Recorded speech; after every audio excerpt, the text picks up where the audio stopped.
আপনারা জানেন যে নির্দলীয় তত্ত্বাবধায়ক সরকার ব্যবস্থা, যেটা সাবেক প্রধানমন্ত্রী বেগম খালেদা জিয়া সংবিধানের ত্রয়োদশ সংশোধনের মাধ্যমে অন্তর্ভুক্ত করেছিলেন, যার ভিত্তিতে বাংলাদেশের মানুষ তাদের গণতন্ত্র এবং গণতান্ত্রিক অধিকার চর্চার জন্য ভোট দেওয়ার সুযোগ পেয়েছিলেন। সেই ত্রয়োদশ সংশোধনী চ্যালেঞ্জ করে সুপ্রিম কোর্টের আপিল বিভাগে তৎকালীন প্রধান বিচারপতি জনাব ABM খায়রুল হক সাহেব তার নেতৃত্বে 4:3 এই মেজরিটিতে তত্ত্বাবধায়ক সরকার ব্যবস্থা বাতিল করেছিল। সেই রায়ের বিরুদ্ধে বিএনপি মহাসচিব জনাব মির্জা ফখরুল ইসলাম আলমগীর তিনি সুপ্রিম কোর্টের রিভিউ পিটিশন দায়ের করেছিলেন। ইতিপূর্বে সেই রিভিউ পিটিশনের উপরে লিভ গ্রান্ট হওয়ার পরে আপিলের শুনানি চলছে। বাংলাদেশের মাননীয় প্রধান বিচারপতি ডক্টর সৈয়দ রেফাত আহমেদের নেতৃত্বে 7 সদস্যের আপিল বিভাগে বিএনপির পক্ষ থেকে দায়ের করা যে রিভিউ পিটিশন, তা থেকে উদ্ভূত যে আপিল, সেটা শুনানি শুরু হয়েছে। আমাদের লিড কাউন্সিলর বিএনপির পক্ষ থেকে, বিএনপির ভাইস চেয়ারম্যান, এই সুপ্রিম কোর্ট আইনজীবী সমিতির বারবার নির্বাচিত সাবেক সভাপতি, সম্পাদক, সহ সম্পাদক, বাংলাদেশের একজন বরেণ্য রাজনীতিবিদ এবং বরেণ্য আইনজীবী সিনিয়র অ্যাডভোকেট জয়নুল আবেদিন তার বক্তব্য উপস্থাপন করেছেন। তিনি উপস্থাপিত বক্তব্য সম্পর্কে আপনাদের সামনে এখন ব্রিফিং করবেন। তবে আদালত আগামী রোববার পর্যন্ত এর শুনানি মুলতবি করেছেন। স্যার বেসিক বিষয়গুলো কি বলেছেন আজকে সেগুলো বলবেন। কি বুঝলেন ভাই? অনলি যেটাই চাই। আপনারা জানেন যে সাবেক প্রধান বিচারপতি খায়রুল হক ইতিমধ্যে গ্রেপ্তার হয়ে আছেন। তার একটি জাজমেন্ট দেশের সর্বোচ্চ আদালতে রিভিউর জন্য আছে। প্রাথমিক অবস্থায় এই রিভিউ পিটিশনটা দায়ের করার পরে একটা প্রাথমিক শুনানি হয়। দেশের সর্বোচ্চ আদালত আমাদের রিভিউ পিটিশন প্রাথমিকভাবে শুনানি অন্তে লিভ দেন 3টি পয়েন্টে, এবং সেই 3টি পয়েন্টের লিভ আমরা সাবস্ট্যান্সিয়েট করার জন্য ইতিমধ্যে বদিউল আজম মজুমদার সাহেবের পক্ষ থেকে উত্থাপন করা হয়েছে, জামাতের পক্ষ থেকে উত্থাপন করা হয়েছে, এবং 3 জন ইন্টারভেনারও বক্তব্য রেখেছেন। তবে আমাদের বক্তব্য একটু ভিন্ন ধরনের বক্তব্য। এটা প্রথমেই আমি আদালতকে বলেছি, মাই লর্ড, আমার যেহেতু এই 13 অ্যামেন্ডমেন্ট হয়েছিল 1996 সনে আওয়ামী লীগ এবং জামাতের আন্দোলনের পরিপ্রেক্ষিতে এবং পিপলস উইলের উপরে শ্রদ্ধা প্রদর্শন করে সেই সময়কার leader of the parliament Begum Khaleda Zia পার্লামেন্টে অ্যামেন্ডমেন্ট করে এই সংবিধান সংশোধন করেছিলেন। এই সংবিধান সংশোধন করার ফলে যে ইলেকশনগুলো হয়েছে, সেই ইলেকশনগুলো ছিল ফ্রি, ফেয়ার অ্যান্ড ক্রেডিবল। কিন্তু সাবসিকুয়েন্টলি রাজনৈতিক উদ্দেশ্যে এই অ্যামেন্ডমেন্ট কি বাতিল করে দিয়ে খায়রুল হকের মাধ্যমে দেশের মধ্যে যত প্রকার বিশৃঙ্খলা, হানাহানি, কাটাকাটি, মারামারি, আয়নাঘর এবং মানুষের মৌলিক অধিকার সব কিছু হরণ করে নিয়েছে, যার ফলে আজকে দেশের মধ্যে একটা অ্যানার্কি সৃষ্টি করে দিয়ে তিনি পালিয়ে চলে গিয়েছেন ফ্যাসিস্ট সরকার প্রধান। আমরা আজকে, আমাদেরকে আগেই বলে দেওয়া হয়েছিল, আমরা আজকে শুরু করেছি এবং আমরা বলেছি যে এই বিষয়ের উপরে আমি যখন এই বারের সভাপতি ছিলাম 1911-12 সনে, 2011-12, আমি তখনই এর উপরে মত দিয়েছিলাম যে ভবিষ্যতে এই দেশে মারামারি হবে, কাটাকাটি হবে, হানাহানি হবে, কারণ হবে এই জাজমেন্ট। এবং আজকে সেটাই হচ্ছে। আপনারা দেখেছেন যে এই দেশে যত মারামারি, কাটাকাটি, হানাহানি, যত গুম, খুন, মিথ্যা, বানোয়াট মামলা সব কিছুর মূলে হচ্ছে এই জাজমেন্টটি। সেটাই আমি স্টার্ট করেছি এবং আমি আদালতকে বলেছি, মাননীয় আদালত, আপনাদের ক্ষমতা খর্ব করার এখতিয়ার কারো নাই এবং Khairul supreme court is the supreme, কিন্তু খায়রুল হক আপনাদের ক্ষমতা খর্ব করেছেন একদিকে, এবং আমি সর্বশেষ যে কথা বলেছি, অন্যদিকে তিনি বলেছেন যে কোনো বিচারক তত্ত্বাবধায়ক প্রধান থাকতে পারবে না, কোনো বিচারপতি তত্ত্বাবধায়ক প্রধান থাকতে পারবে না, লাভজনক কোনো পদে যেতে পারবে না, অথচ তিনি নিজেই আইন কমিশনের চেয়ারম্যান নির্বাচিত হয়ে বসে আছেন, নিয়োগ পেয়েছেন, এবং তিনি একটা লাভজনক প্রতিষ্ঠানে তিনি নিজেই চলে গেছেন। তো কাজেই আমি প্রথমে বলেছি যে বিচার বিভাগ হচ্ছে guardian of the constitution, power of the guardian can not be shifted to other place. এবং শুধু তাই না, যে সুপ্রিম কোর্টের এই ক্ষমতা রাজনৈতিক উদ্দেশ্য প্রণোদিতভাবে কোনো দল, কোনো ব্যক্তি, কোনো গোষ্ঠী ব্যবহার করতে পারে না। সেইটাই আমি আপনাদেরকে দেখাবো, এবং সেই জন্য আমি মাইনরিটি জাজমেন্টের যারা ওপিনিয়ন দিয়েছে সেটা পড়া শুরু করেছি এবং মেজরিটি শুরু করেছি, এবং আমি আমার নিজের যে বই লিখেছিলাম আমার অ্যাংজাইটির থেকে, যে আমার অ্যাংজাইটি ছিল এক সময়, এবং আমি বলেছিলাম এই খায়রুল হকের বিচার বাংলার মাটিতে একদিন হবে, আজকে সেটা শুরু হয়েছে। এবং সেই জন্য আমার এই বইটি আমি 12,000 কপি বের করেছিলাম, কিন্তু একদিনের মধ্যে শেষ হয়ে যাওয়ার কারণে আমি ফটোকপি করে আমি আপনাদের সামনে এই বইটি আবার ফটোকপি করে প্লেস করছি, এবং মূল বিষয়টি আমি পরবর্তীতে প্লেস করব। এখন আমি প্রিয়াম্বলটা কোন পরিপ্রেক্ষিতে 13 অ্যামেন্ডমেন্ট হয়েছে এবং বেগম খালেদা জিয়া কীভাবে এই 13 অ্যামেন্ডমেন্ট সংবিধানে এনেছেন সেইটা আমি আদালতকে পড়ে শুনিয়েছি। এই পর্যন্ত আজকে সমাপ্তি হয়েছে।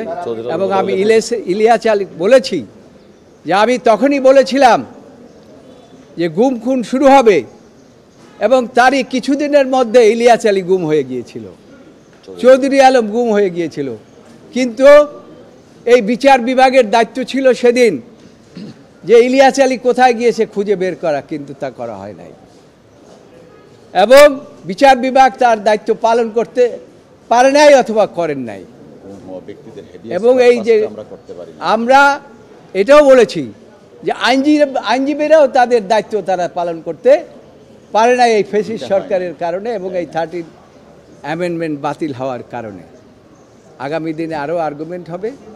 আপনার আগামী রবিবার, কালকের দিন বাদে, পরশু 2 দিন বাদে, আগামী রবিবার আপনারা আপনাদের আমন্ত্রণ থাকলো। না, রাজনীতিকভাবে জামাত না, তারা আন্দোলন করেছে। আমি বলেছি, খোলসা করে বলেছি যে সেই সময় একটা নির্বাচন হয়েছিল, নির্বাচন তারা বয়কট করেছিল, এবং বয়কটের পরে তারা বলেছিল বেগম খালেদা জিয়াকে পার্লামেন্ট ভেঙে দেওয়ার জন্য। তখন সেই সময় পার্লামেন্ট প্রধান বেগম খালেদা জিয়া বলেছিল আমি পার্লামেন্ট এখন ভাঙব না, আমি যথাসময়ে প্রয়োজনীয় সময় আমি ভাঙব। এবং তিনি এই সংবিধান অ্যামেন্ডমেন্ট করে সেখানে 13 অ্যামেন্ডমেন্ট ইন্ট্রোডিউস করে তারপরে পার্লামেন্ট ভেঙে দিয়েছেন। তারপর 3টি নির্বাচন হয়েছে, 3টি নির্বাচন স্বচ্ছ এবং ক্রেডিবল হয়েছে। পরবর্তীতে যখন এই 13 অ্যামেন্ডমেন্ট বাতিল করা হলো তখনই দেশের মধ্যে এই হানাহানি কাটাকাটি শুরু হলো। এইটা আমরা কিন্তু বলে দিয়েছি, চাওয়া কী হবে এই কথা এখন আমরা বলবো না, এটা আপনারা ফলো করেন, আমাদের আর্গুমেন্ট ফলো করেন। আমরা এটা আমাদের যখন কনক্লুশন আসবে তখন আমরা এই সম্পর্কে আমরা আদালত আমাদের কাছে জানতেও চাইতে পারেন, নাও জানতে পাইতে পারেন, কিন্তু আমাদের যে বক্তব্য, আমরা আমাদের যে সাবমিশন, আমাদের যে প্রেয়ার, আমরা তখন প্লেস করব। এটা আইনের ব্যাপার না। আসলে দেখুন, এটা অত্যন্ত অনভিপ্রেত এবং আনফর্চুনেট।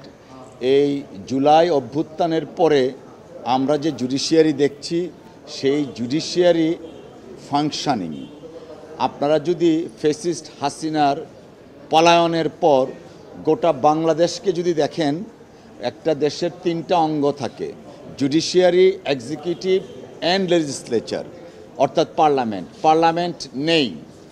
এক্সিকিউটিভের কী অবস্থা আপনারা জানেন, সচিবের মধ্যে মিছিল, পাল্টা মিছিল, মারামারি, অনেক কিছু দেখছেন। Only the judiciary is functioning after 5th of August। সেই ফাংশনিং জুডিশিয়ারির ব্যাপারে আইন মন্ত্রণালয়ের যিনি উপদেষ্টা, তিনি যে বক্তব্য দিয়েছেন, আমার কাছে মনে হচ্ছে এই বক্তব্যটা তিনি পাবলিকলি না দিলেও হতো। কারণ কিছু কিছু বিষয় থাকে যেগুলো privilege communication, being legal adviser of law ministry,